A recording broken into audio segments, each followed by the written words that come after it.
guys, welcome back to Linda's Pantry.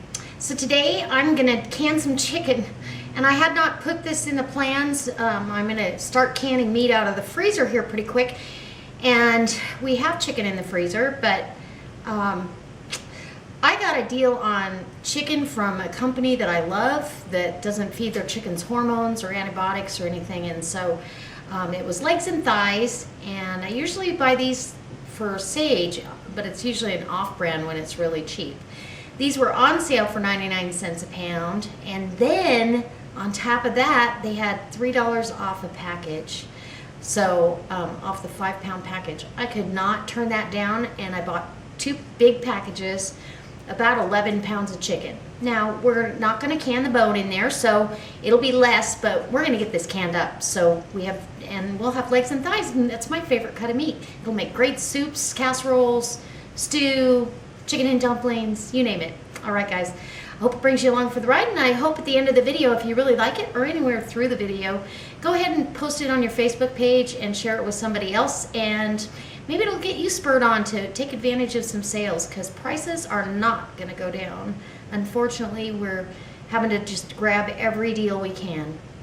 And as always, hope I get a thumbs up. Okay, let's do it. Hey guys, I'm glad you stayed. This is going to be quick and easy. I'm going to raw pack this chicken just because I don't have time for this. I don't know what I was thinking, but apparently I couldn't turn down that sale, and it wasn't because the markdown date is tomorrow or today, sell by, or anything. I couldn't quite figure it out. Maybe they just had too much chicken. So I'm going to bone this, which is going to be tricky. And I'm going to put all the scraps, the skin, all that is going in a bag for either stock, or I'll add it to Sage's stuff. And for you new people, Sage is my dog. And, okay. So I'm just going to get this skinned and boned, and oh my gosh. And see, you could take this and do your own ground chicken like I've done in the past. I've got a video on that. I'll go ahead and attach that video. I did that one. I got that chicken for 88 cents a pound, and came out really good. We love it. As well as, I can't wait till turkeys go on sale again, because ground turkey is delicious. And you know, now that I'm thinking about it, I may end up grinding this. You never know. Just saying. Because I can dry can it, ground chicken, but then I gotta cook it. I don't think I will. I think I'm just going to cut it into hunks. It's okay to leave a little bit of that fat on there. And I've actually canned chicken with the bone and everything, and it comes out just fine. The bone's kind of, because these chickens are so young when they butcher them, that they don't really have a chance for their bones to harden up. So when I dispatch a few of my hens and can that meat, I'll probably leave as much of the bone that I can in there, because those bones are rock hard. Those girls, they've got really good bone, and it adds to the flavor of your stuff. So I'm not going to get overly picky, because that's going to be part of my stock. So as you can see, I've got a lot of work to do, and you don't need to sit through all that. So as soon as I get all this done, I'll bring you back. Okay, so now we've got all the chicken is off the bone. That didn't take any time at all, really. But I have a big bag of bones and skin and meat that I'm going to make stock with. I was going to save it for Sage, but we've got plenty of stuff for her. So I'm going to make chicken stock, and that'll be canned up as well, but not today. So we're going to can up this meat, and it's a little less meat than I thought it was going to be. So we'll see how much I get out of that bargain. They did have chicken breast on sale as well, but it wasn't a brand that I trusted, so I need my funnel.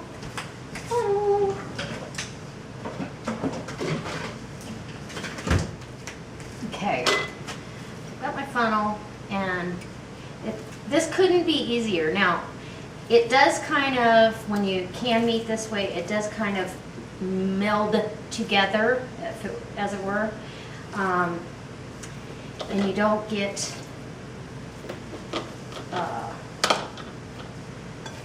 wow, this isn't going to make much at all. What am I trying to say? It's not separated pieces. You have to separate it when you take it out. Now, after I do that, then I want to make sure that I push this down and get all the air pockets. We're not going to put any water in here, so get this out of your way so you can see what I'm doing. Sorry about that. Because we're not putting any water, it can be packed pretty tight, but you still want an inch of headspace, so you don't want any headspace there. And that one looks good. I also inspect around the sides. Do I see any air pockets? I've never had a problem, but that's what my ball canning book says, and that's the instructions I'm going by, is the ball canning book. And I recommend anybody that's planning on doing home canning, that's, you refer to her or another government agency that will help you out. This meat, wow, I'm only getting 2 quarts, looks like. So that's not a lot of meat. Huh. Amazing. Oh well. Too bad I don't have that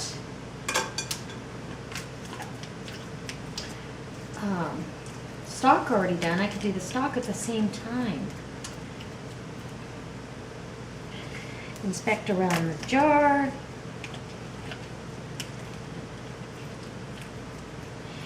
We could have done these in pints. It would have been 4. I'm okay with it not being full, I guess. I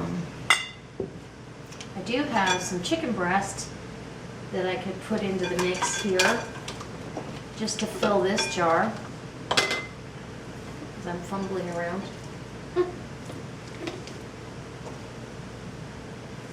So, okay, I think that's what I'm going to do. I'm going to rinse that chicken. I have it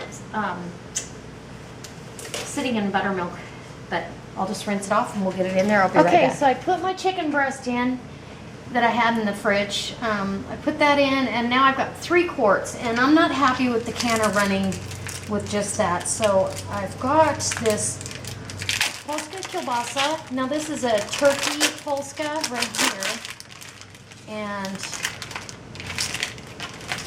so it's a little lower in fat. We really like this can. It's a little bit softer texture to it, but I don't even mind that. So I would normally do this in pint jars, but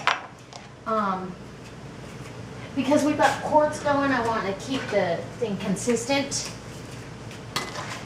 And I'm debating whether I should try this a dry can or because they get a little soft in the, maybe we'll do an experiment. 1 dry canned, 1 not. We'll see how they come out. You could use this, I mean this large quantity, I would use it for if I was making a big thing of jambalaya. You could use this much. And, well, we're not going to have 2, so never mind. We'll do 1 and we'll try a dry can and see how it comes out. How's that? We'll have to wait till Michael gets home though to get a review, because I can't eat 2 pounds of sausage. Maybe I'll do 1 in a pint, what's left, because it's not going to fit the whole 2 pounds. I think that's what I'll do. Let me grab my... I always have a towel handy with a little damp with a little bleach solution on it, so I can wipe off my hands in between stuff without it being, you know, I mean, it's not spotless, but I can still go grab something. Okay. So we'll dry can the the small one, and then maybe I can do a review. I won't eat a whole pound of sausage, but I can share. And I just started my kettle up for this. So that was good to know. If you're gonna do legs and thighs, you're gonna need a lot more than you think.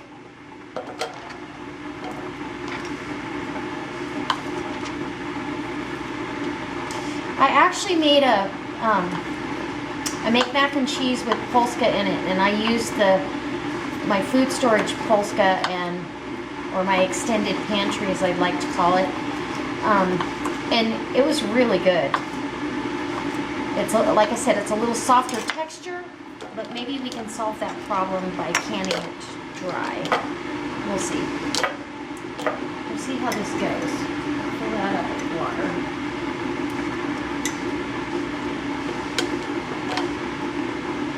And neither one of them are quite full, but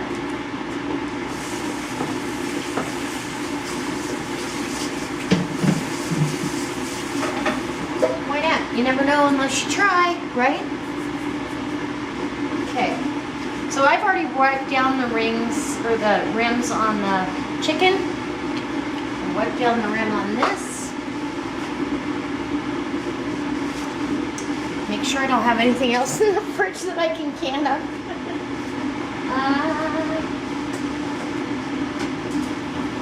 Bacon. I don't want to can up bacon. Okay, so I'm gonna leave this one dry, and I'm gonna go ahead and fill this with hot water. We're gonna put the lids and rings on, and it's going in the canner, and we'll call it good. They'll be in that canner under 15 pounds of pressure because of my altitude. They're going to be in the canner for 90 minutes. Once it comes up to pressure and it's vented for 10 minutes, and then the weight starts rocking, we'll start timing it, and we'll time it for 90 minutes. And this one will get a little extra cooking, but it's all good. Okay. All right. I'll be back when I got something else to show you. Okay, I thought I'd just show you. I'm going to make stock with this, and it's going to be delicious. So this is how I make my chicken stock. Most of the time, it's done this way. That lemon that I used on my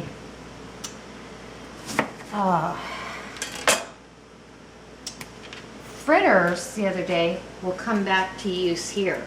So what I've got is all this chicken, and I'm just going to dump it in. I've got water in here, and you want to use whatever water you're used to drinking. Okay, that fills that pot up pretty good already. We're going to need a bay leaf or two. We're going to need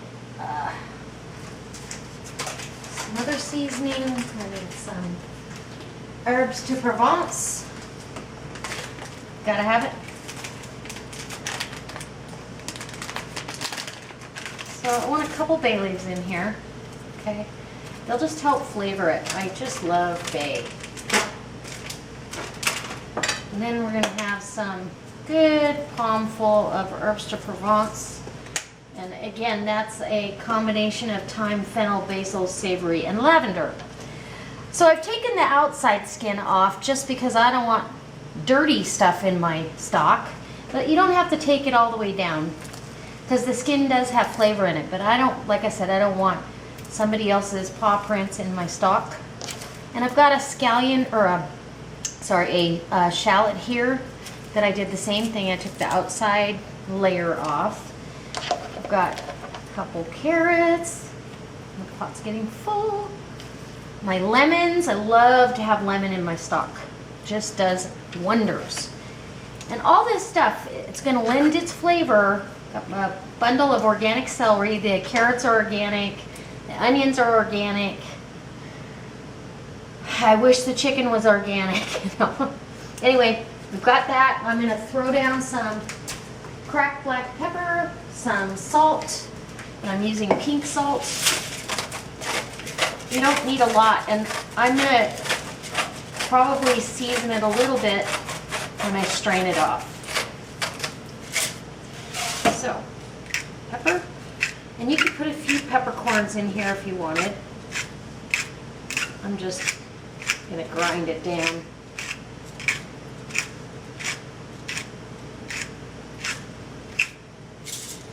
There you go. And let's have some garlic powder. Homemade garlic powder. Ooh, there's a big old chunk. A tablespoon or so. And it's just pure garlic, so it's gonna be okay to let that get in there. Just cutting garlic clove in half. We love garlic. Just so it can release what's inside.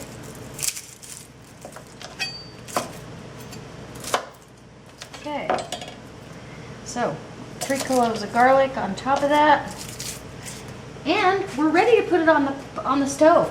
I'm gonna let this simmer for a couple hours because I really want the bone to give up its flavor as well, and then we'll strain it off and we'll take the big parts out, let it cool in the fridge overnight so I can skim off the fat, which I have been keeping off of my chicken to use in other applications instead of Crisco or lard or even sometimes olive oil. I'll use the chicken fat instead. It's delicious. Okay, I'll be right back. Okay, so we are done. The pressure canner's come back down off of pressure. The weight's been off of that for a good half hour.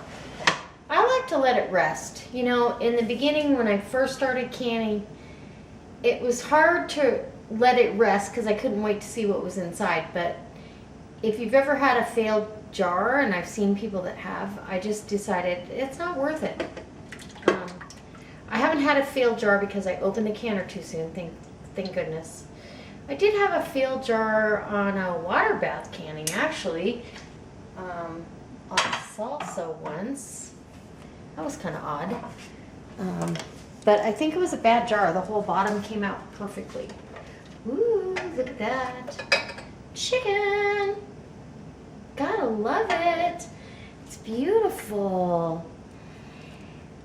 I love it. Okay, here's my dry canning experiment. That looks pretty sorry. That's pretty funny. I don't care who you are. Okay, so there's the sorry canner experiment. And look at these, are beautiful in the water. And some more chicken. Make sure when you have these jars out on the counter that there's no draft or fan going near them because it will fail. Well, it could break your jar. So you don't want to do that. I just think these are beautiful. Okay. I think I can move this one over here and show you my sorry excuse for a dry canning there. We'll test them out. I know they're safe because I know they canned in the proper temperature and all that. But I just don't know how they taste. So anyways, there's my canning project for today. And thanks for the store getting me geared up for another project. But in actuality, those 3 quarts will make probably enough food for 8 people. So it's not like any of that's going to go to waste. We will use it in soups and stews, casseroles, and we'll love it. Okay, guys. I hope this inspires you. I hope that it brings you back, and I hope that, most of all, I hope I see you next time. But if you like this, give me a thumbs up. If you really like it, go ahead and post it and share it on your Facebook page or wherever you share information like this. Okay, guys. God bless.